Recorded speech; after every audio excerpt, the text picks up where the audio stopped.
Hello friends, welcome back to enjoy learning Malayalam. Question ഫോർമേഷനുമായി ബന്ധപ്പെട്ട് already cover ചെയ്തു പോയ ഭാഗങ്ങൾ ഏതൊക്കെയാണെന്ന് നോക്കാം. Auxiliary verb is, are, am, was, were. ഏതെങ്കിലും മോഡൽ വെർബ്സ് വരുന്ന സാഹചര്യങ്ങളിൽ ക്വസ്റ്റ്യൻ ഫോർമേഷൻ എങ്ങനെയെന്ന് ഓക്സിലറി വെർബ് ആയിട്ടുള്ള ഹാസ്, ഹാവ്, ഹാഡ് ഈ ഭാഗങ്ങളാണ് നമ്മൾ ഓൾറെഡി കവർ ചെയ്തു പോയത്. അടുത്തതായി പ്രസന്റ് ടെൻസിൽ ക്വസ്റ്റ്യൻ ഫോർമേഷൻ എങ്ങനെയെന്ന് നോക്കാം. അവൾക്ക് കാപ്പി ഇഷ്ടമാണ്.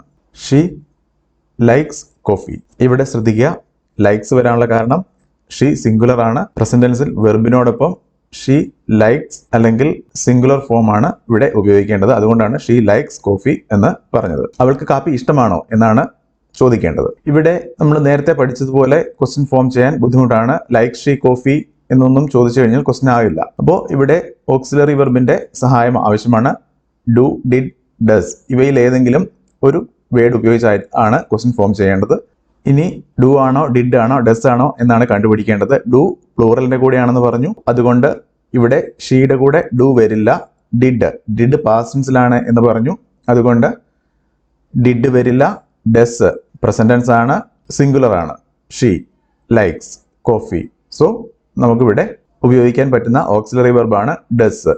Does she like coffee. Likes ലൈക്കായി ഡസിന്റെ കൂടെ, ഡു, ഡിഡ്, ഡസിന്റെ കൂടെ എപ്പോഴും വെർബിന്റെ ബേസ് ഫോം മാത്രമേ ഉപയോഗിക്കാൻ പാടുള്ളൂ. മനസ്സിലായെന്ന് വിചാരിക്കുന്നു. ദേ ലൈക്ക് ഫുട്ബോൾ. ദേ ലൈക്ക് ആണ് ഇവിടെ വന്നത്, ഷീ ലൈക്സ് ആണ് വന്നത്. വ്യത്യാസം മനസ്സിലായെന്ന് വിചാരിക്കുന്നു. സിംഗുലർ ആയതുകൊണ്ടാണ് ഷീയുടെ കൂടെ ലൈക്സ് വന്നത്.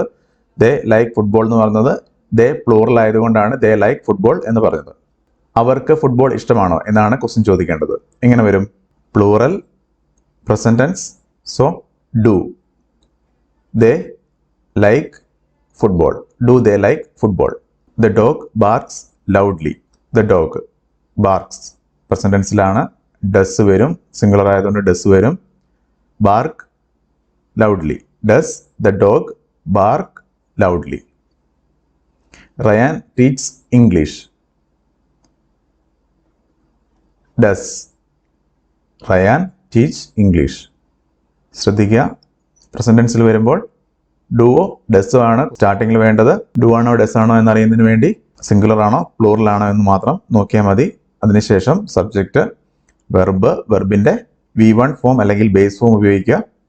Then object. ഇനി പാസ്റ്റ് ടെൻസ്. അവൻ സ്കൂളിൽ പോയി. എങ്ങനെ പറയാം? He went to school. അവൻ സ്കൂളിൽ പോയോ എന്ന് എങ്ങനെ ചോദിക്കാം? Auxiliary verb do, did, does ഇതിലേത് വേണമെന്ന് ആദ്യം കണ്ടുപിടിക്കുക. പാസ്റ്റ് ടെൻസ് ആണെന്ന് പറഞ്ഞു, അതുകൊണ്ട് ഡൂവും ഡസും വരില്ല. ഡിഡ് ആണ് ഉപയോഗിക്കേണ്ടത്. ഡിഡ് ഹി, ബാക്കി ഭാഗം അതുപോലെ തന്നെ. Did he went to school. Did he went to school തെറ്റിപ്പോയി. എന്തുകൊണ്ടാണ്? നമ്മൾ ഓൾറെഡി പഠിച്ച കാര്യമാണ്. ഡിഡിന് ശേഷം അല്ലെങ്കിൽ ഡു, ഡിഡ്, ഡസിന് ശേഷം ഒരിക്കലും വെർബിന്റെ V1 ഫോം അല്ലാതെ ഒരു ഫോം വരില്ല. ഇവിടെ വെന്റ് എന്ന് പറയുന്നത് ഗോ എന്ന വെർബിന്റെ സെക്കൻഡ് ഫോമാണ് അല്ലെങ്കിൽ V2 ഫോമാണ്. വെർബിന്റെ ഫസ്റ്റ് ഫോം ഏതാണ്? ബേസ് ഫോം ഏതാണ്? വെന്റിന്റെ ബേസ് ഫോം ഗോ ആണ്. അപ്പോൾ എങ്ങനെ വരും? Did he go to school. അടുത്തത്, they visited their grandparents. Past ടെൻസിലാണ് വിസിറ്റഡ് എന്നാണ് വരുന്നത്, അതുകൊണ്ട് ഡിഡ് വരും. ദേ വിസിറ്റഡ് വരില്ല, visit their grandparents. Did they visit their grandparents. Ryan watched the movie. Watched ആണ്, സോ ഡിഡ് വരും. Did Ryan watch the movie. Did Ryan watch the movie എന്ന് വരില്ല.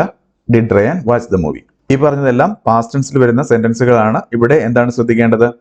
Question ഫോർമേഷന് always ഡിഡിലായിരിക്കും question start ചെയ്യുന്നത്. Past ടെൻസിൽ question എപ്പോഴും ഡിഡിലെ സ്റ്റാർട്ട് ചെയ്യുകയുള്ളൂ. ഡിഡ്, അതിനുശേഷം സബ്ജക്റ്റ്, അതിനുശേഷം വെർബ്. വെർബിന്റെ ഇവിടെ ശ്രദ്ധിക്കേണ്ട കാര്യം പലപ്പോഴും തെറ്റാവുന്ന ഒരു കാര്യമാണ്. For example, did he went to school. അവൻ പോയില്ലേ എന്നാണ് നമുക്ക് ചോദിക്കേണ്ടത്. അതുകൊണ്ട് ഡിഡ് ഹി വെന്റ് അല്ലേ, അല്ലെങ്കിൽ റയാൻ വാച്ച്ഡ് അല്ലേ, ഡിഡ് റയാൻ വാച്ച്ഡ് അല്ലേ എന്ന് പലപ്പോഴും സംശയം തോന്നാം. ചിലപ്പോൾ റൂൾ അറിയാമെങ്കിൽ പോലും സംസാരിക്കുന്നതിന്റെ ഇടയിൽ ഈ ഒരു മിസ്റ്റേക്ക് വരാവുന്നതാണ്. ഡിഡ് കഴിഞ്ഞാൽ എപ്പോഴും വെർബിന് V1 ഫോം മാത്രമേ ഉപയോഗിക്കാൻ പാടുള്ളൂ. അതൊന്ന് ശ്രദ്ധിച്ചു കഴിഞ്ഞാൽ ഈ ഭാഗത്തെ തെറ്റുകൾ ഒഴിവാക്കാം. ഇന്ന് ചെറിയൊരു പോർഷൻ മാത്രമാണ് കവർ ചെയ്തത്. വളരെ ഈസിയായി പഠിക്കാവുന്ന കാര്യമാണ്, പക്ഷേ ശ്രദ്ധിച്ചില്ല എങ്കിൽ തെറ്റ് വരാവുന്നതും. സോ ഈ ഭാഗം മനസ്സിലായെന്ന് വിചാരിക്കുന്നു.